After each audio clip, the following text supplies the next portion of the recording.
तर महाराष्ट्र टाइम्स कुठे दिसत आहे ना, आहे महाराष्ट्र टाइम्स दिसतंय ना. होईल का? अरे तेच की. पोडियम बंद करून जोडीदार आमचा आहे. सातत्याने भाजपकडून SIRची मागणी केली जात होती. 1 एप्रिलपासून अंमलबजावणीचे प्रयत्न सुरू झालेले आहेत आणि आज भाजपने प्रशिक्षण वर्ग देखील घेण्याचं नियोजन केलेलं आहे. मतदार याद्यांचं शुद्धीकरण झालं पाहिजे. मतदार याद्यामध्ये दुबार मतदार, मयत मतदार, स्थलांतरित मतदार,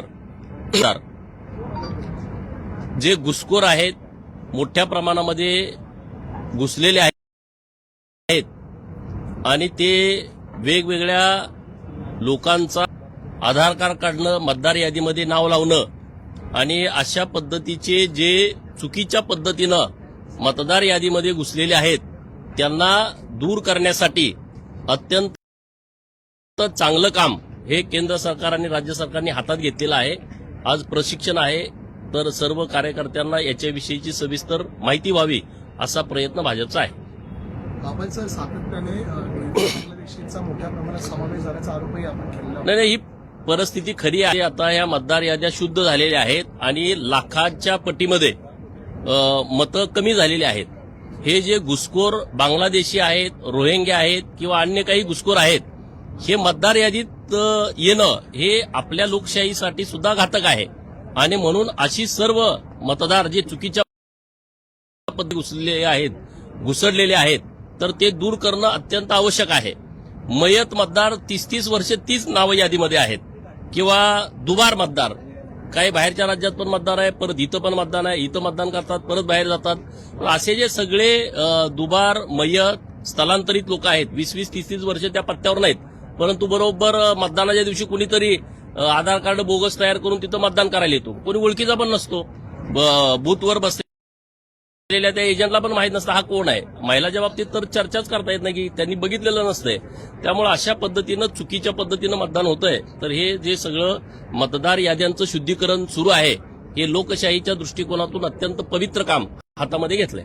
सर, दुसरीकडे आज अशासकीय ठराव आहे ते भाजपचे नेते सुधीर मुनगंटीवार यांनी आणलेला आहे. स्वातंत्र्यवीर सावरकरांना मरणोत्तर भारतरत्न द्यायचा मागणी ते करतायत. चांगली गोष्ट आहे. स्वातंत्र्यवीर सावरकरांना भारतरत्न पुरस्कार द्यावा अशी मागणी माननीय सुधीर मुनगंटीवार साहेबांची आहे. तर ती योग्य आहे, आमचं समर्थन आहे. राज्य शासन शिफारस करेल का केंद्राला त्यांची मागणी आहे त्यामध्ये? करेल ना, का नाही करेल सर.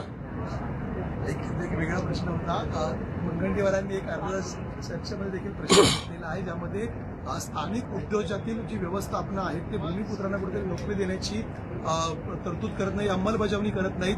तशी उपाययोजना असून तसं धोरण असूनही त्याची अंमलबजावणी केली जात नाही. माननीय मुख्यमंत्री महोदयांचं परवा रिप्लायचं भाषण तुम्ही ऐकलं असेल तर गडचिरोलीच्या संदर्भात त्यांनी खूप चांगल्या पद्धतीनं भूमिका मांडलेली आहे की जेवढे रोजगार दिलेले आहेत ते स्थानिक लोकांना दिलेत. जिथं कुठं असे उद्योजक स्थानिक लोकांना रोजगार देत नसतील तर त्याही लोकांनी स्थानिक लोकांना रोजगाराच्या संदर्भात प्राधान्य दिलं पाहिजे.